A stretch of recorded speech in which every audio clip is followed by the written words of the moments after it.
Okay, good morning. Welcome to the first lecture on Regge physics. So this is the brief outline of my talk, of these two lectures. So I will start with something very basic in just reviewing scattering in quantum mechanics. Then I'll talk about scattering in quantum field theory. And hopefully I will say something about conformal Regge theory. I think I will have time for, don't know how much, but sometime. So there are exercises available for this afternoon. So I will be around, so you can ask me questions. But you can also ask Aditya, that helped me prepare the exercises. So Aditya, can you please stand up so that everyone knows you? Okay, can I ask him? Okay. So I think basically everything that I will say today has already been said in this room more than 50 years ago. Okay, so it's really very basic stuff. So I think I would like to start by apologizing to the walls of the building for this repetition. Okay. Hopefully, I think the walls are actually the main expert in the topic in the room. So hopefully they will speak up if I say something wrong. Okay. Okay, so let's start with something very simple, quantum mechanics. And let's analyze the problem of scattering in some spherical symmetric potential. So you have some potential, V of r, okay, spherically symmetric, and you send in some wave, some plane wave.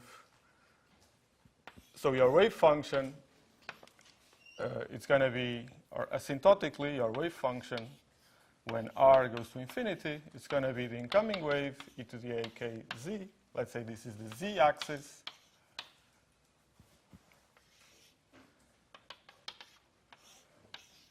And there's some scattering angle theta. And so the outgoing wave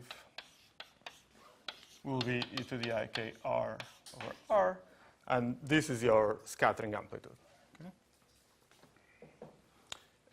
In particular, if you want to know the cross-section, the differential cross-section is just the modulus square of the scattering amplitude. Okay, so that's the observable we are interested in, and well, this is a standard problem in quantum mechanics. So what you have to do is just solve the Schrödinger equation.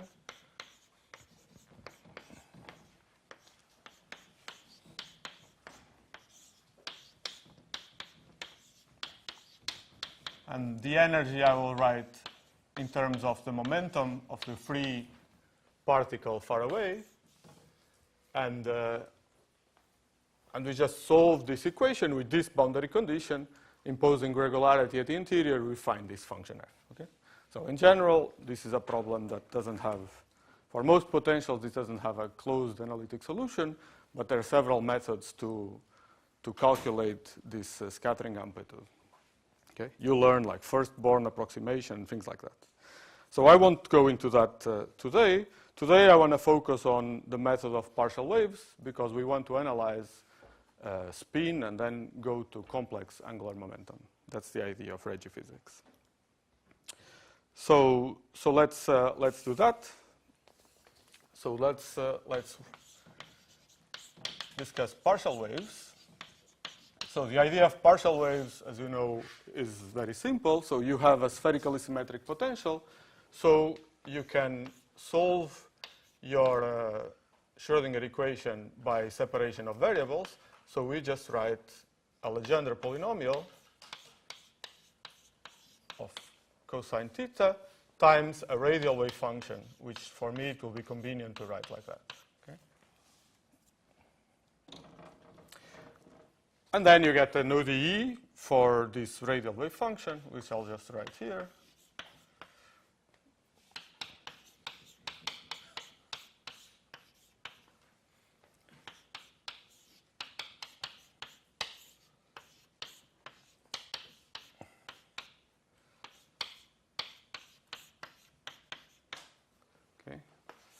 where this u is just the potential multiplied by 2m.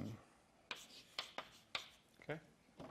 So now we just have to solve this ODE to find this radial function. And again, we need to impose some boundary condition. And the boundary condition that defines this, this radial function is regularity as r goes to 0. So we impose that phi L of r, in principle, this ODE has two possible behaviors near the origin. You have r to the L plus 1, and also b to the r minus L. Okay? You can just, near the origin, if we take a potential, so here I'm assuming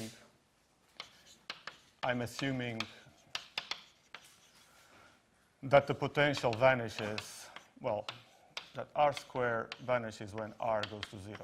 Okay? Can you read this, or this is probably too small? Okay. Okay, this is just a parenthesis. I won't write it again, but I'll try to write bigger from now on. So the solution we want is a solution that has this equals 0, right? Because this is singular at the origin. So this is the boundary condition near the origin, and then we solve the ODE. And then we read off the scattering amplitude from the behavior at infinity. Okay? So to see that more precisely, let me do it here. So the idea is that if the potential is 0, okay, then of course we know the solution. So then this phi L of r is just a Bessel function. It's just this spherical Bessel function of kr.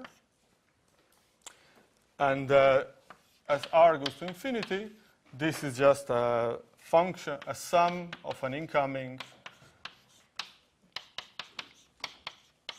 and an outgoing spherical wave. Okay. So, but the point of doing this calculation without potential, it's because like that we can know what is the phase shift between the incoming wave. Okay. So what I'm saying is that this is proportional to e to the minus I kr minus e to the I kr e to the minus I pi L, right? So you have the incoming wave and the outgoing wave, and this is the phase shift that just no potential gives rise to. Okay? And so we're going to define the phase shift for an interacting potential. So now for a potential which is not 0, by being the difference with respect to that. So then, in this case, asymptotically, just by probability conservation, you will have, again, an incoming and outgoing wave with amplitudes of modulus 1, but the phase shift can be different, and that's the definition of this delta L of k,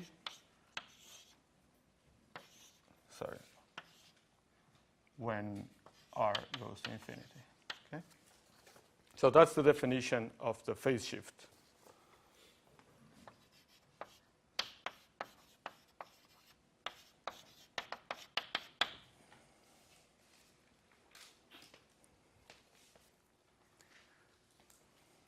Okay, and what do we know about this phase shift? Well, as I said, from unitarity, we know probability is conserved. I mean, that actually follows just from this ODE. There's no, as long as the potential is real. So we know that this is a pure phase.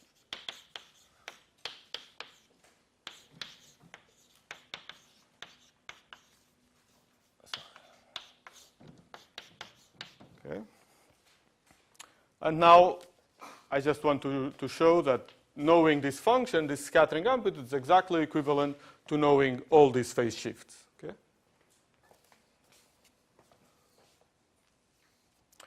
So to see that, we just expand that function. So if we expand that function, again in spherical harmonics, so in Legendre polynomials, so that defines some expansion coefficients.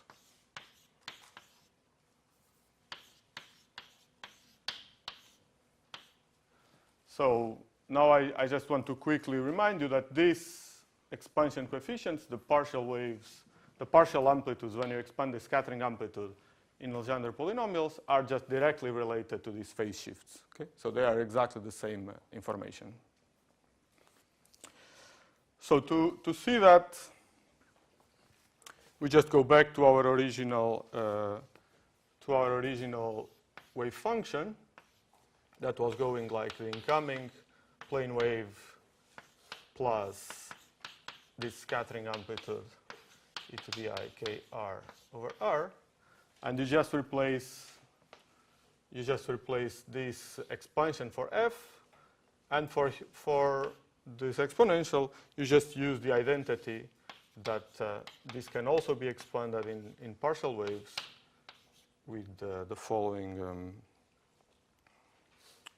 Let me write like that: PL of cosine theta I to the L j L of kr.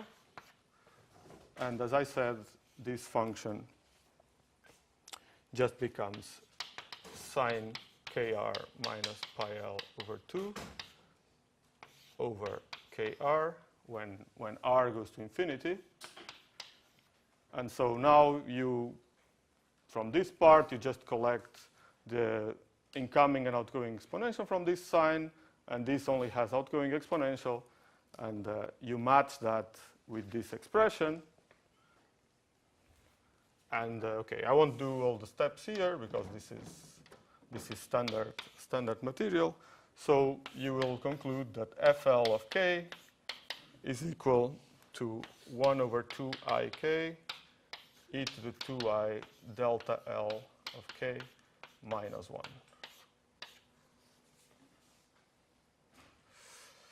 Okay, sorry. Okay. So unitarity implies that FL of k is of this form where this is a pure phase. Good. And just to conclude this review, let me just tell you so if you want to know the total cross-section, so we can just integrate the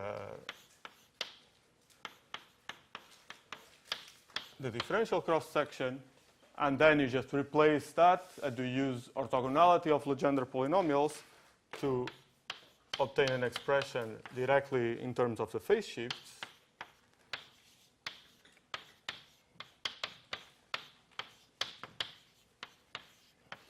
Okay, so that's an expression, and you can check as a sanity check that if you take the imaginary part of f of k at theta equals 0, and you again use the same expression in terms of partial waves, you get exactly a similar sum. So you get that this is equal to the total cross-section, which is just the optical theorem. Okay. So up to now, you probably learned everything in your quantum mechanics course. So okay, 15 minutes review. Is there any question about this?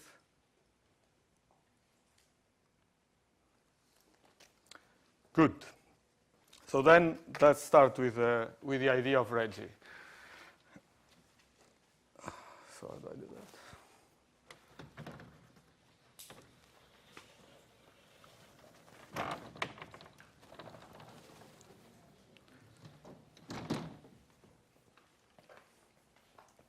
So the idea of Regge was just to say, well, this L is some parameter that appears in this differential equation.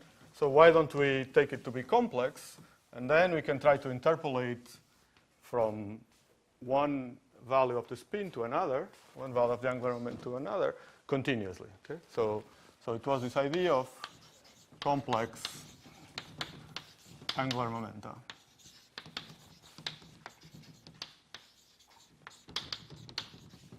So this is Regge almost 60 years ago, 1959, I think.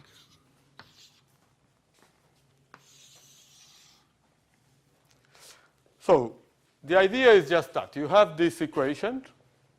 It's still here. And L just appears as a parameter, and it's completely analytic. Right? It's just a quadratic polynomial in L. Okay?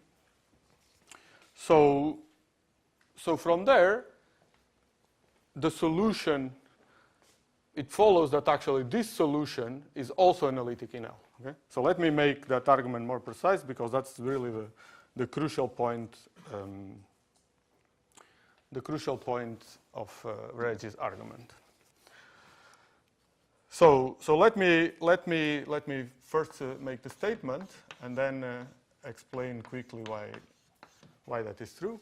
So this is the function that solves that differential equation and behaves like r to the L plus 1 when r goes to 0. Okay? So let's define the function like that. And the statement is that this is analytic for real part of L greater than minus a half. Okay? Analytic as a function of L for real part of L greater than minus a half. So how does so let me give you an argument for this claim. The argument, sometimes based on what's called some Poincaré theorem. So this is the statement is that if you have a differential equation where a parameter enters holomorphically, and you're looking for a solution which is fixed by a boundary condition that is independent of L, then the solution is analytic in L. Okay? So we're not quite there because L appears here. So let me just make that argument precise. So what you should do, you should define a new solution, which is this solution just divided by this power.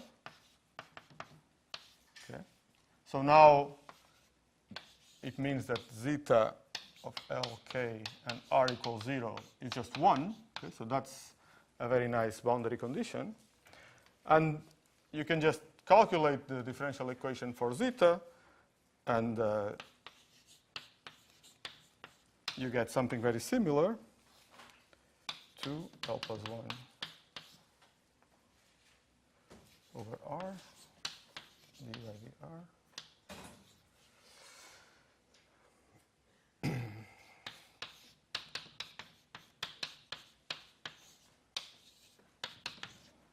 Okay. So now, in terms of zeta, the statement is really precise. Zeta is a function that starts at 1 at the origin, and then you just integrate out in R using this differential equation. And so zeta is uniquely defined. So where does this subtlety come from? So this subtlety comes from because if you solve this equation, so from this equation, you conclude that zeta at the origin can have a behavior, well, like a constant, or can have the other behavior, which is singular, r to the minus 2L plus 1. Okay? So in fact, this boundary condition,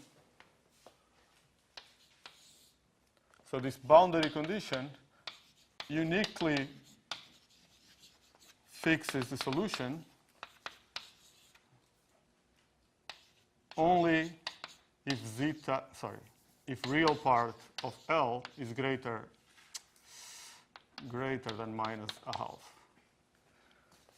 Because in that case, in that regime, this is singular. So if you say it to 1, clearly you kill this solution, and so it's completely unique. Okay? So that's the basic argument. While to cross this barrier, you cannot use this argument because your boundary condition actually does not fix the solution uniquely. Okay? So what we know guaranteedly is that we have analyticity for real part bigger than minus a half.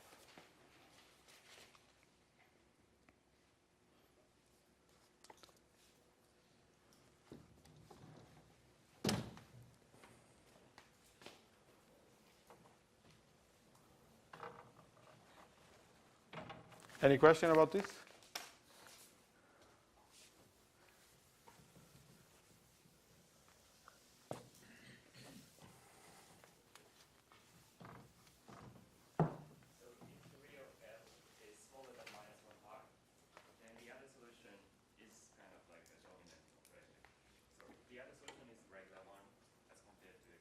Right. So can you like try to impose that A is 0 and define some function? And does it have any meaning?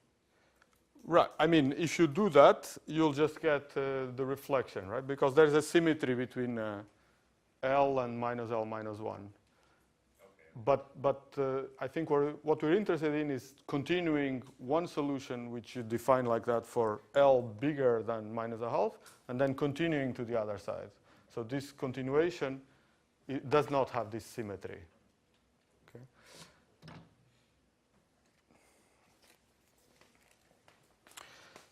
Okay, so so just to conclude the argument then, so we know that this function is analytic. So now we define another function which is another solution of this same equation, but now which goes asymptotically like a plane wave or like a radial wave. So this is when r goes to infinity. So we impose a boundary condition at infinity. And so this solution, by exactly the same argument, L does not appear in a boundary condition. The differential equation is completely analytic in L. So this is completely analytic for all L, for all complex L. Okay? So this one, there's no restriction. And then, well, we can just expand one solution into, there's only two independent solutions. It's a second order differential equation. So we'll just define some coefficient functions that expand one function in terms of the other. In fact, this solution is even in K, so the other independent solution is just psi of minus K. Okay. So that's just this is a basis of solutions of this ODE, and so this function can be expanded like that with some coefficients. These coefficients are sometimes called just functions, if you want to read in the literature about this. And then the definition of the phase shift is just the ratio of these just functions, because it's exactly the phase shift relative between the outgoing and the incoming wave at infinity. Okay, so it's just this this ratio. It's not exactly this ratio, because remember that even no potential defines some phase shift. So if you want to measure the phase shift relative to no potential, there's some trivial phase shift that you have to put there. Okay. Okay, so we're done. So the conclusion, this was analytic in L for real part bigger minus a half. This was completely analytic in L. So G is analytic in L for real part bigger than minus a half. So then delta, so then this phase shift is completely analytic up to possible zeros of G. That's the only possible non-analyticity of this phase shift are poles, which come from zeros of that. So in quantum mechanics, we really know the analytic structure. So the conclusion is that this phase shift is analytic for real part of L greater than minus a half, except for what's called Regge poles, which come from this denominator, GL and minus K being 0.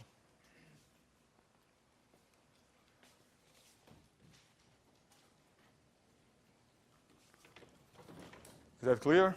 Any question?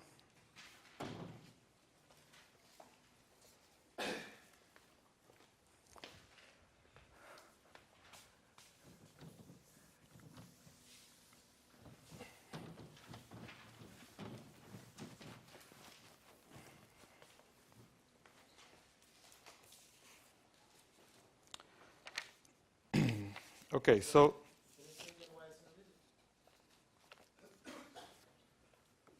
So these G's are analytic because this function is analytic and this function is analytic.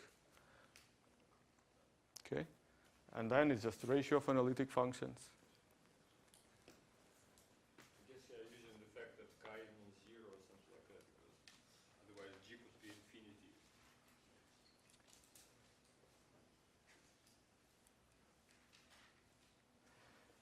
Right, but that would be... That's excluded. That's excluded. Chi is non-zero, yeah, that's true. Because we know that goes to a plane wave at infinity, yeah. So is it possible that the pole in GL minus K be cancelled by the zero in GL? Sorry, the pole becomes? I mean, the zero in GL minus K, is it possible to be cancelled by the zero in GLK? It is possible, yeah, and for... yeah, for... If there are some zero here, that cancels with a zero there. So there could be some zeros which are actually not poles of the phase shift. But how could it be that both of G's are 0, then phi is 0? I think if you go below real part of L, there's actually singularities, but it's not zeros, it's poles actually. So there are fixed poles. This function has some poles for negative L, which appear in both functions and actually drop out. So there's even less singularities here than in here. But that is when you go below this line, real particles minus a half. G analytic or normal? G is analytic because both were analytic, yeah, in this region. Then the phase shift is meromorphic because you can have some zeros. Yeah. What is the infinity area of this asymptotic function? I cannot hear. What is the asymptotic behavior? I mean, like arrow goes to I plus infinity or I minus infinity. That's an excellent question. I mean, I will comment on that, but yeah, ask me again. Let's not.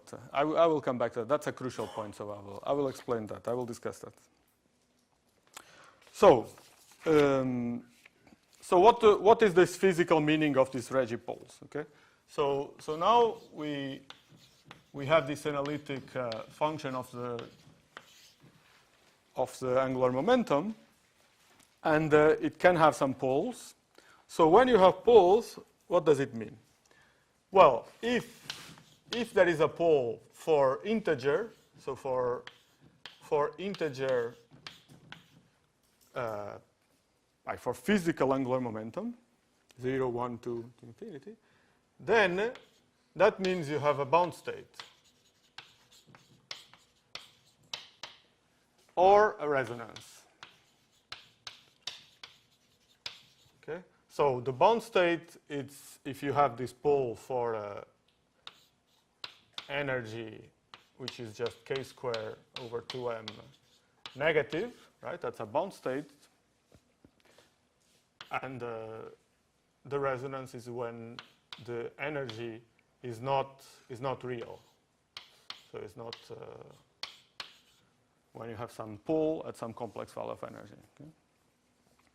So the point is that now, as you move, so this Regge pole, right? So if you think of it,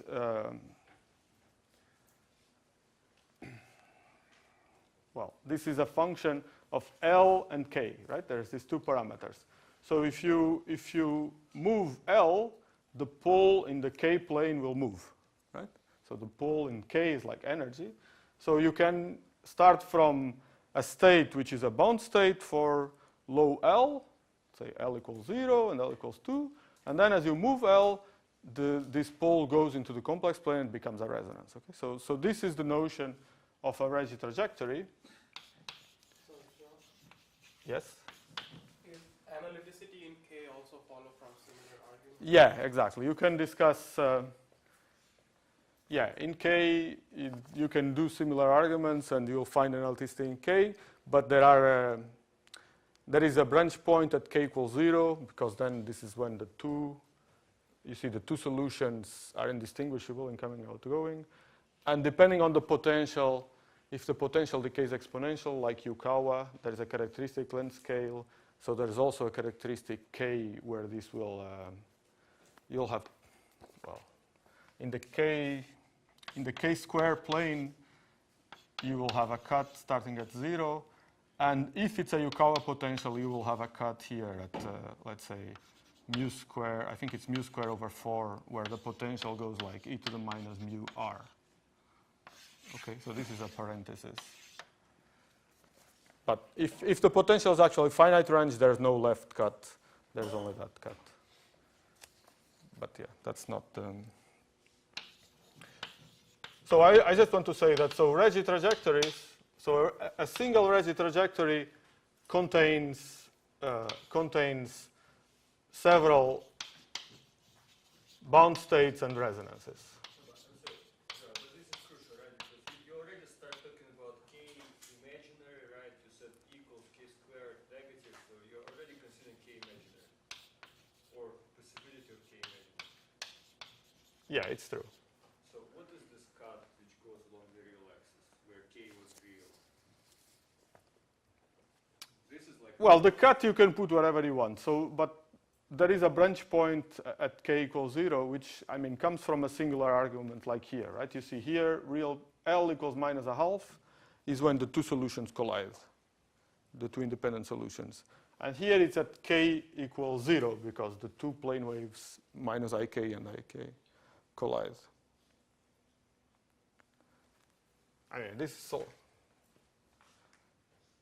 If you think your idea from relativity, from quantum field theory, this is threshold, right? As soon as you have energy to scatter, you have the cut starting at 4m square.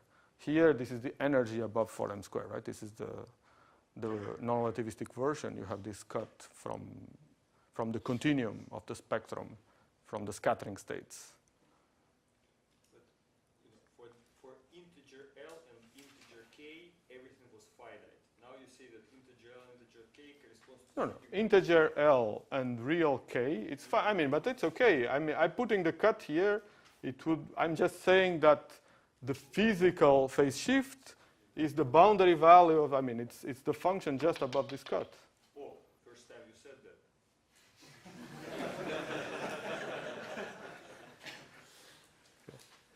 Better late than never, yeah. Yeah, that's what I'm saying, yeah.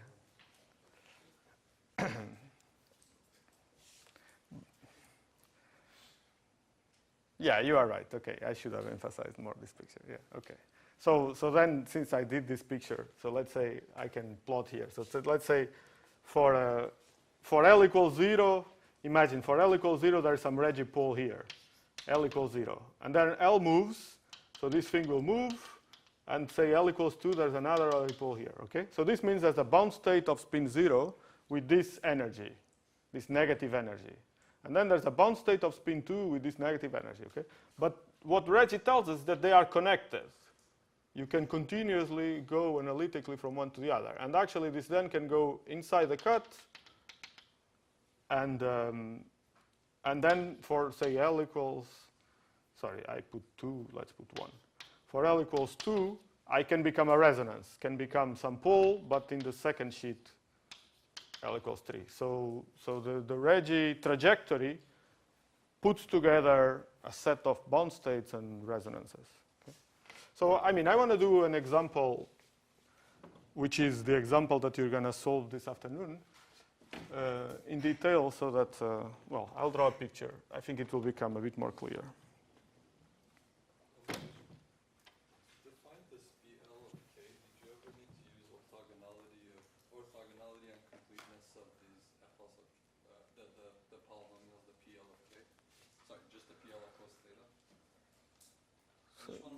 Orthogonality is only true for the integer values. At what point does this continuation make sense? The way you define FL was using completeness. No, this was for integer L. Okay. Then these GLs were related to FLs, which were only defined when L was integer. Yeah. So I raised that equation. So this phase shift you related to FL, which is the expansion in partial waves of the scattering amplitude. but this is true for integers, right? Now, when you change, what I'm saying is that you can interpolate between these functions at the integers with this function of the complex parameter L. But in that formula, there's no direct relation with the scattering gum. There you just put the integers. It's a sum over L.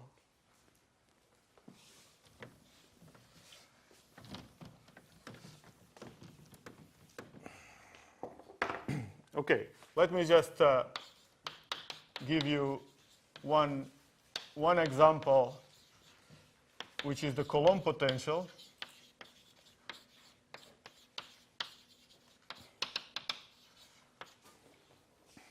So let's say U is some Q square over R. So the Coulomb potential is, well, not ideal for this picture because it has long range and you have to actually change a bit the formulas. Like this is actually not the asymptotic form of the wave function for the Coulomb potential. There's some log corrections. So there's an exercise about that, and Aditya can answer all the questions. But the point is that you can really write, you can define the phase shift as an explicitly analytic function. There's only some gamma functions, L plus 1, 2k, I guess. Okay, so that's why, because very few potentials allow for such an explicit function of L, analytic function of L, right? So most cases you have to do numerical work, so that's why I'm doing the Coulomb potential, although it's not the ideal because of the long range. So here, the Regge trajectories are just coming from the poles of this gamma function in the numerator. So we can write them as L equals some function of k, which is just -1 minus n plus I q squared over k.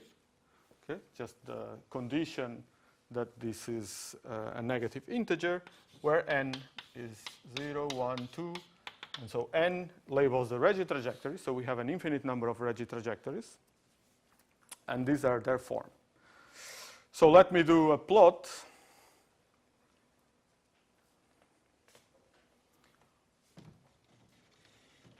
It's better if I use more space.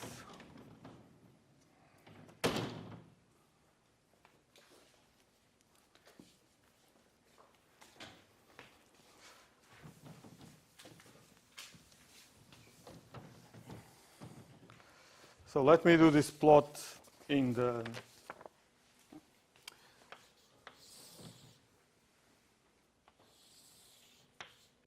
energy L plane. So energy is just k squared over 2m. So you see, if I plot L as a function of energy, it's like square root of k, so that I disappears if I take E negative. So I get something of this form. Let me plot. Diverges like that. So this is 0, 1, 2. So let me actually put 1, 3, 4. And actually this asymptotes to -1. And so this is the n equals 0 trajectory. And now you can see that there is a bound state of spin 0 here, and there's another one of spin 1, and another one of spin 2, and so on. And now the other trajectories are just shifted down, right? You just subtract 1. So you just shift it down by 1. So they have to pass here. And so the other trajectory is something like that. So that's the n equal 1. And okay, now you continue to shift down. Sorry, I got lost. What is Q? Q is just that small q. It's just a small parameter in the charge.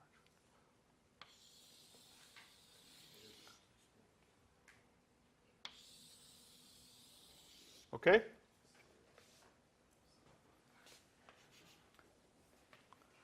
And you see here the chemistry, right? So chemistry is like, this is the 1s, and this is the next level, right? So this is the 2s, and this is the 2p level of the hydrogen atom, and this is the next level, right? 3s, 3p, 3d, and so on.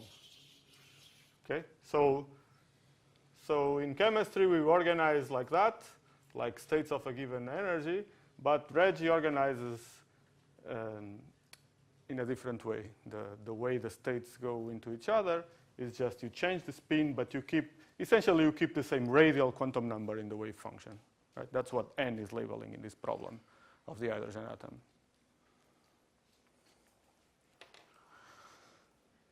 Any question? How do you see multiplicities? The generous if it's not held?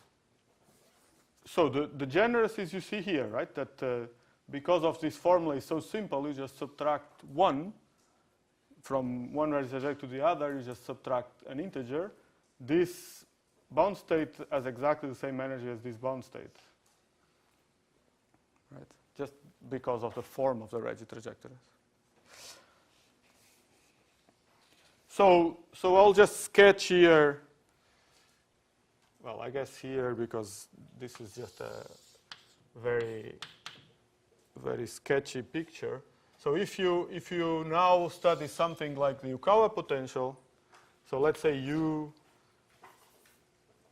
so this is going to be for Joao potentials. Let's say U is something like some coupling e to the minus r over r or something, maybe negative, so that you have some bound states.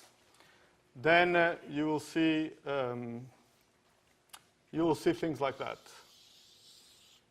And then as you increase G, this will go higher. So this is the strength of the potential increasing. And let's say this is 0, so you will have like bound states here.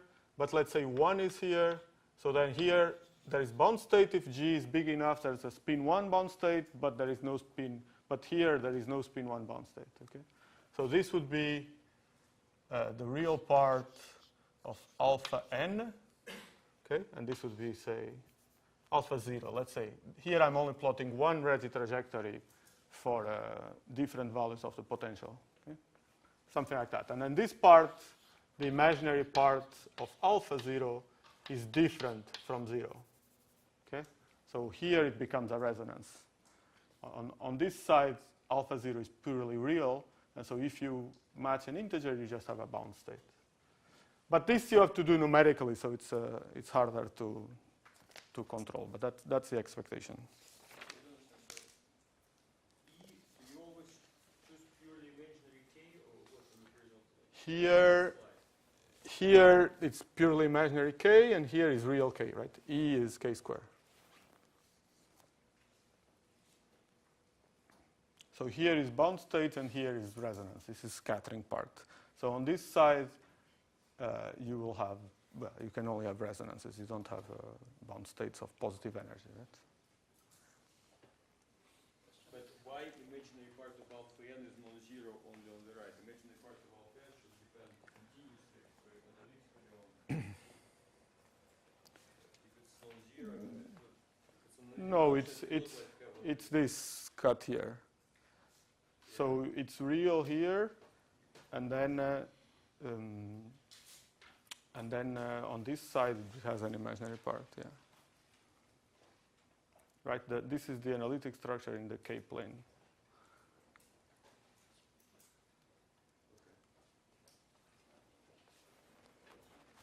Yes? That diagram mean for real part of L smaller than -1? Yeah, in this part here. Right, so this part, the general theory doesn't tell us anything. But in this case, well, we just have the formula, so we can just plot it. But I don't know of any meaning, actually, that we can do with that. Yeah. I mean, I'm just plotting that function. I don't, nothing deep. So on the right-hand side, what's alpha naught? How do you define alpha naught exactly? It's the first... So as you see here in this example, you'll have several Regge trajectories, right? So this would be the first one. Okay. Organized by some. Yeah, organized as you see here, right? For example, if you fix some energy, they will have higher L, for example, that you can organize like that. Sorry, it's actually the other way around. No, that's very important, actually. The notion of leading Regge trajectory is the one that has maximal spin for a given energy. So this is the one, and then this is the second, this is the third. This is the, so that's the way you organize Regge trajectories. Yes? These topographic thing, can you try and write your E's and L's differently? Because they tend to look identical to each other. E's. Your E's, yeah. For instance, like in the formula right behind you, you've got like E to the 2i delta L.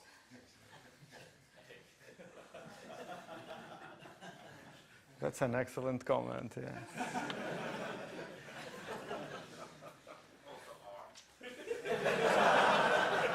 No, R is different, no?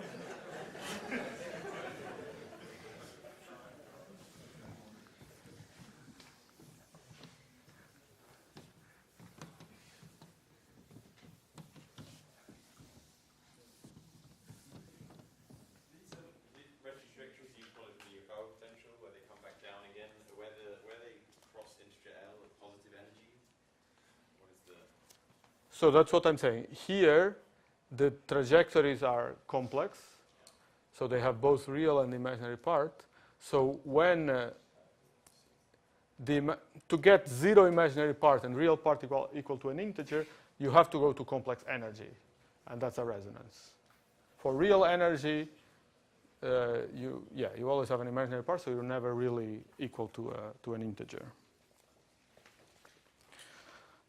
Okay, so the last thing I want to discuss about quantum mechanics is this is the so-called Sommerfeld Watson transform.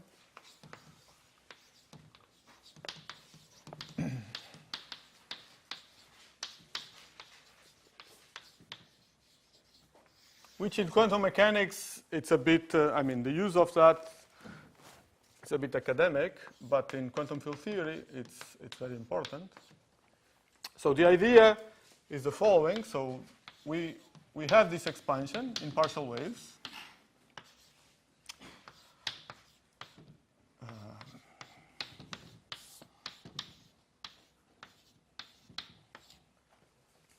And we want to know, so let's say, sorry, I'll use the variable z for cosine theta. So everything will be a function of cosine theta.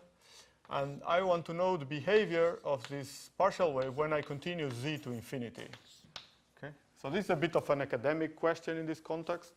But in quantum field theory, this is actually important because going z to infinity corresponds to high energy scattering in the cross channel. Okay? So here, let's just try to answer this question because we know that it will be important in the future.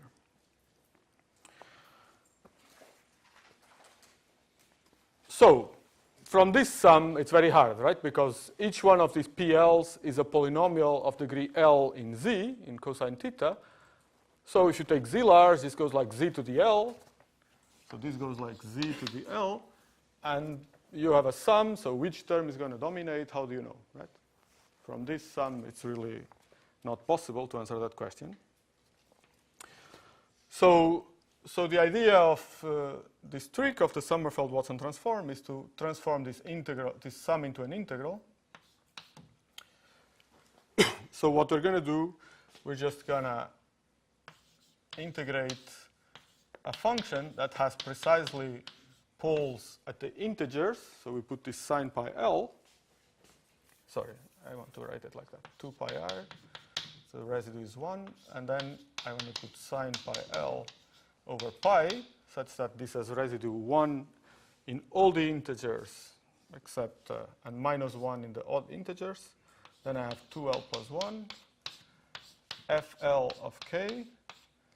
And to fix the residue here, I put PL of minus z. Yeah. And I need to draw this picture. Let me draw the picture here. Yeah.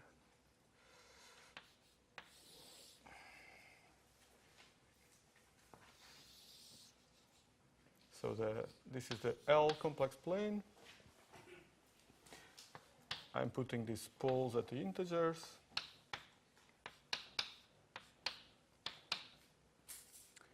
And I have here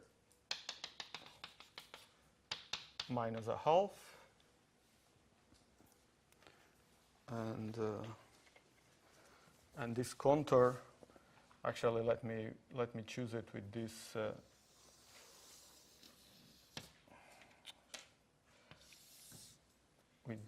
orientation.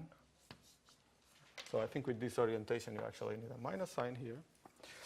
So why is this expression equal to this one? Well, you just pick up the poles atop the integers. The residue from here is minus 1 to the L. And then you use the property that PL of minus Z is equal to minus 1 to the L PL of Z for L integer. So for L integer, well, positive integer. And you come back to the same expression.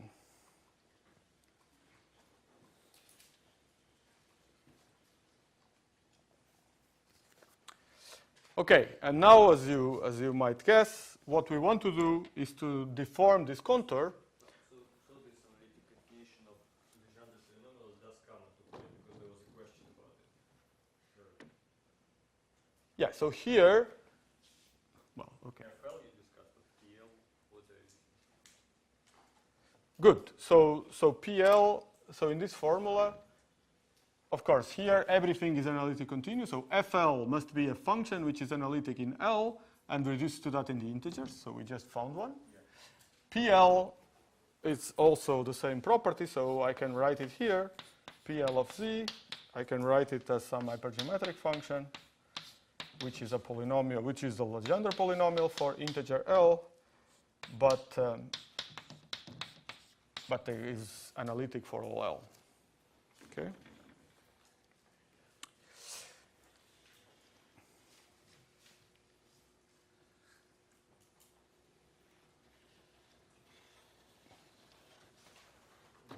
Or maybe I'll keep it here.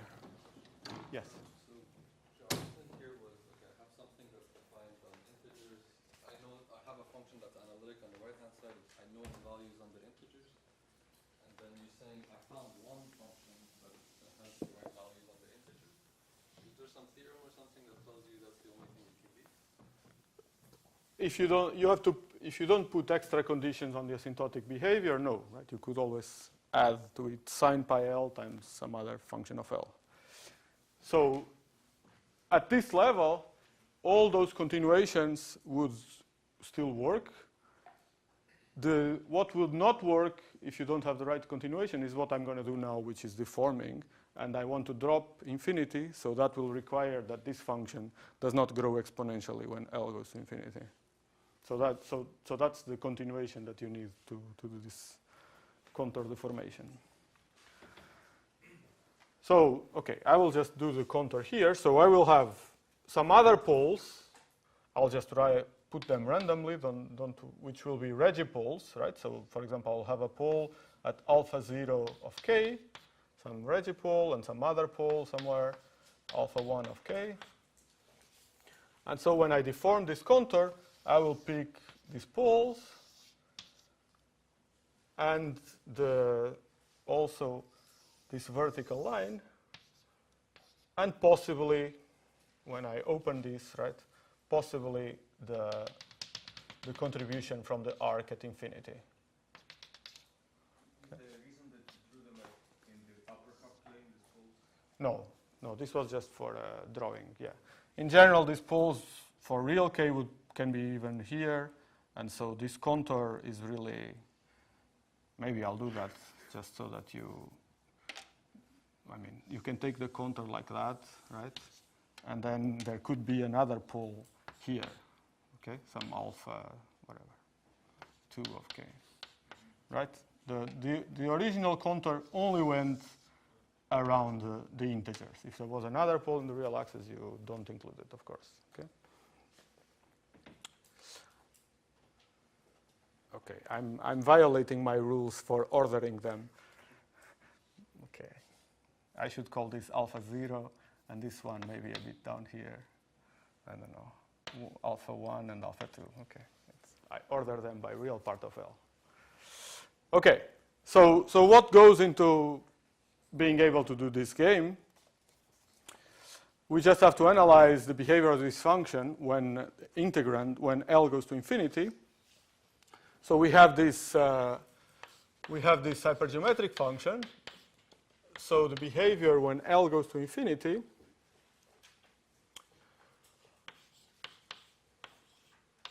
in the complex plane, it's exponential. So it's given by a cosine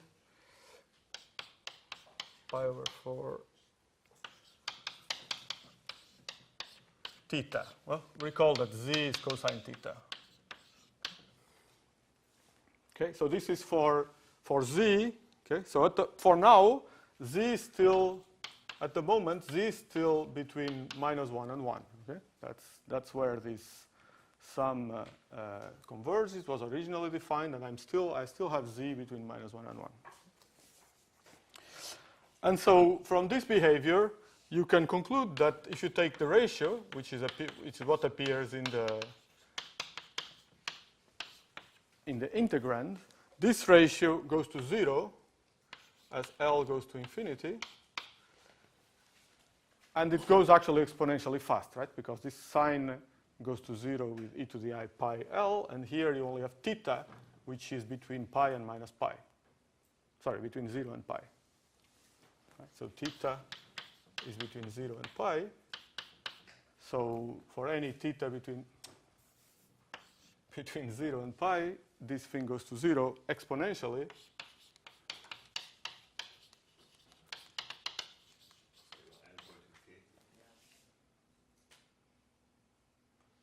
Sorry? You're looking at the behavior at infinity. Sorry. Okay. So that's good. So now we have to discuss the question I was asked before about this FL. Yes. Can the trajectories cross? Can the trajectories cross?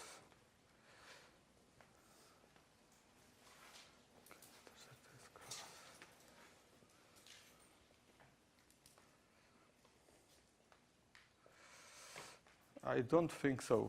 Could that happen? Yeah, that's a good question. Could that happen? Doesn't analyticity forbid that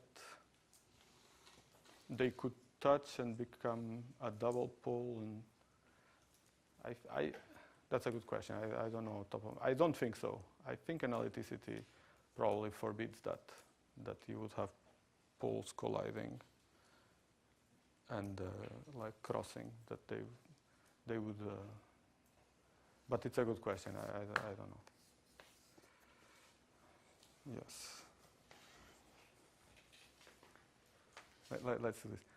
I think they do not cross. Should be correct. The walls know for sure, so it should be correct. So this part, what's the intuition? So I'll just make the statement. The statement is that, the only thing we need is that FL of K does not grow exponentially when L goes to infinity, right? That's the only thing we need. So need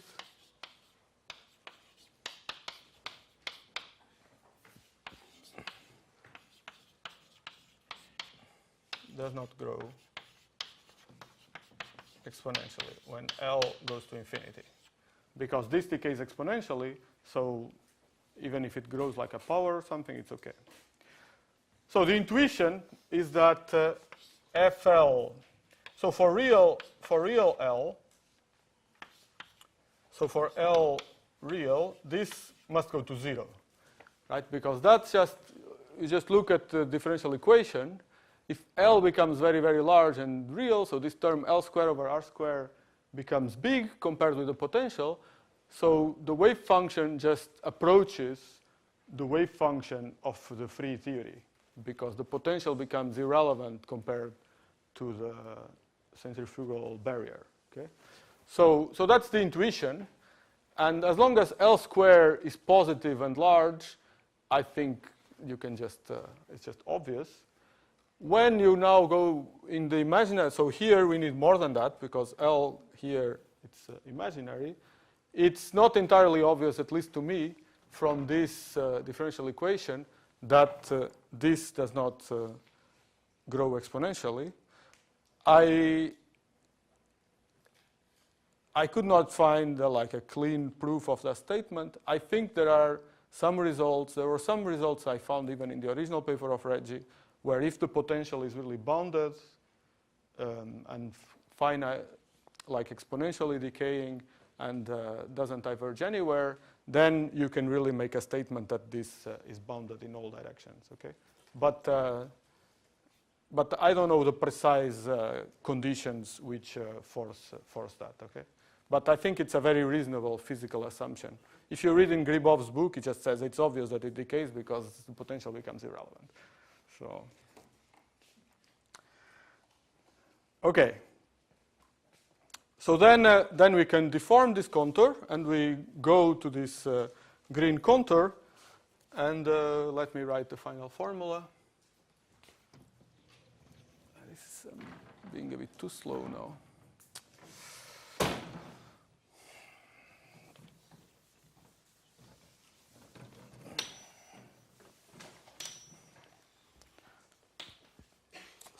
So I'll just write the formula. So Fk of theta, the scattering amplitude became, there is an integral over L from along the imaginary axis, minus I infinity minus a half plus I infinity.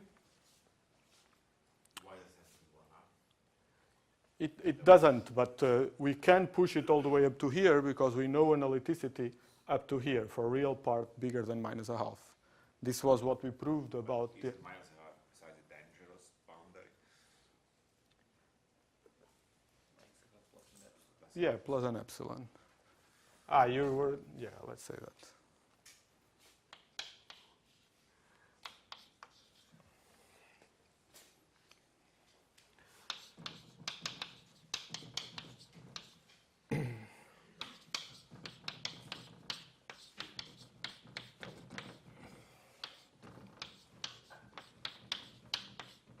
So that's the integral, and then you have the contribution from the poles,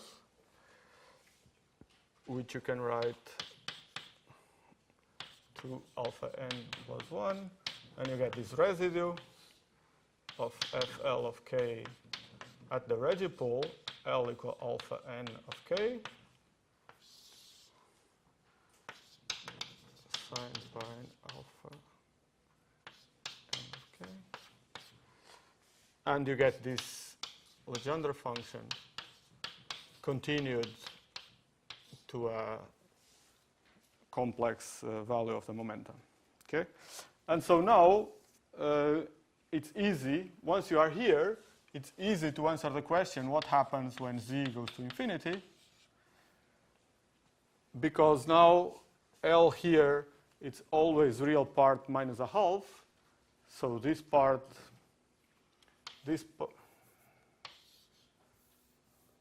This part here always goes like z to the minus a half.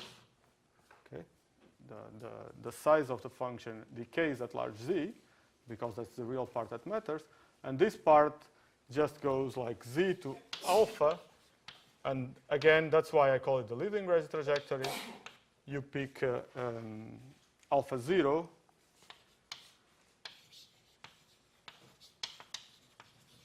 So the one that has maximal real part of alpha n. That's leading trajectory.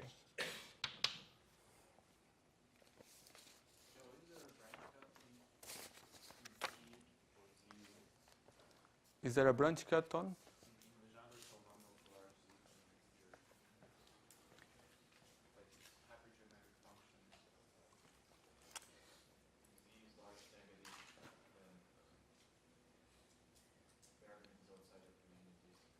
Yes. So when z, so let's see, hypergeometric.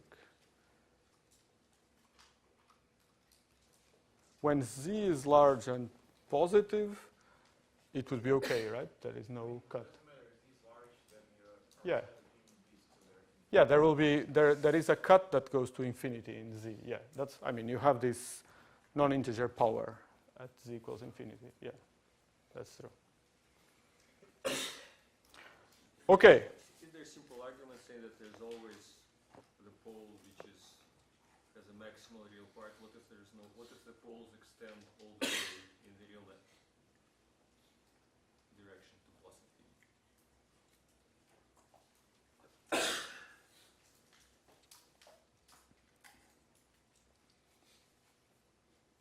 Maybe because of bound distance? That would be, so you mean that would be trajectories that would have arbitrarily large spin at a fixed energy. Yeah, so it's, I guess for you it's obvious that it cannot happen, but is there a simple argument?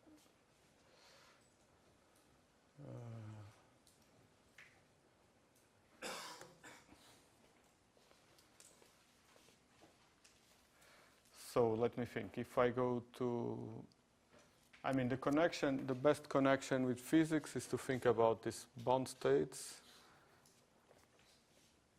No, but you could also think about trajectories.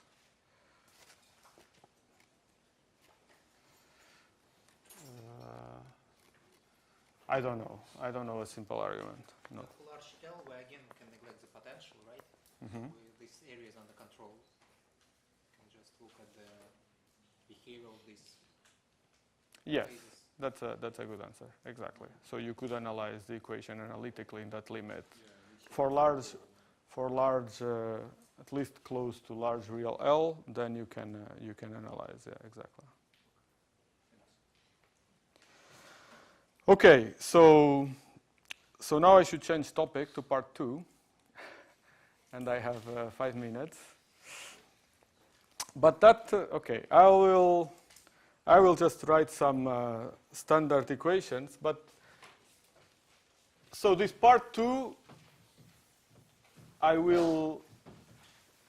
Balt gave some very nice lectures last year in the school about scattering theory. So I won't review all the basics. I will just need some of these basic formulas. I will just basically state them and then use it from there. You can go and watch Balt's lecture tonight.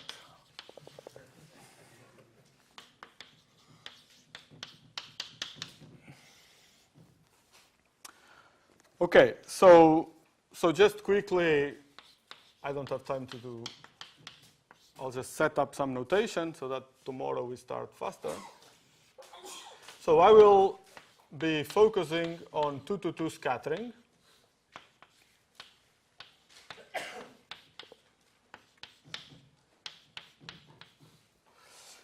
And so I'll have a scattering amplitude of identical scalar particles of mass m. So as usual, I'll have the Mandel's time invariant, S, T, and U.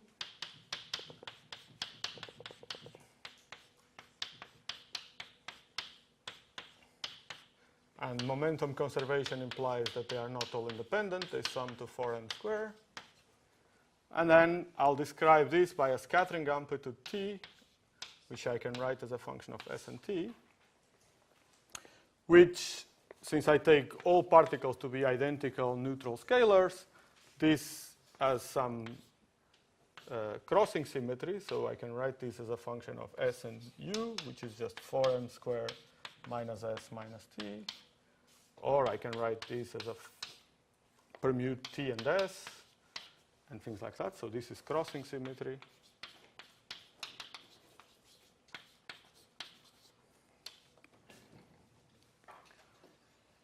And again, so we're going to analyze this in partial waves because we want to study complex angular momentum in this context.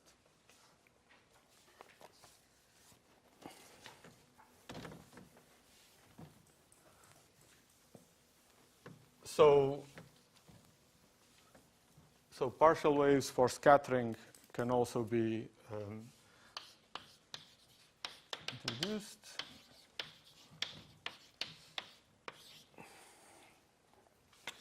So again, we take the scattering amplitude and expand it in Legendre polynomials. So here I will focus in 3 + 1 dimensions.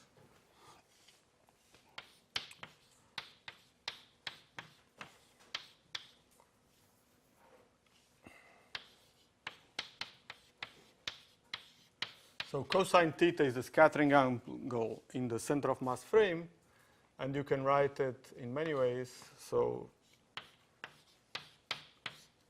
S minus 4m squared. That's a convenient way for me. And this sum runs over all the even integers. That's just because I'm considering identical particles, so odd spins are 0. And then here, there is a similar formula that follows from unitarity. So if I write these partial waves, so here there is some normalization. So this, if you want, this normalization plays the role of this factor of 1 over 2ik in quantum mechanics. Now is the moment. E 2I delta L. Okay, and this is the phase shift. The difference between quantum field theory and quantum mechanics is that unitarity no longer implies that this phase shift is 1. Sorry.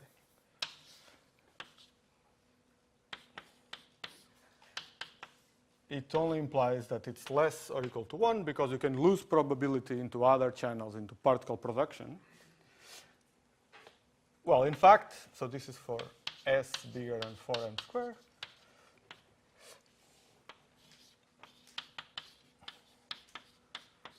In fact, this should be equal to 1 in a region where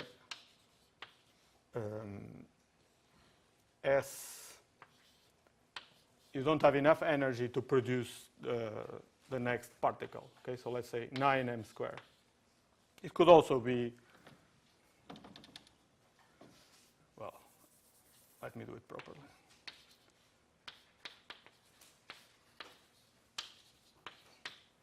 Let's say m plus m prime squared.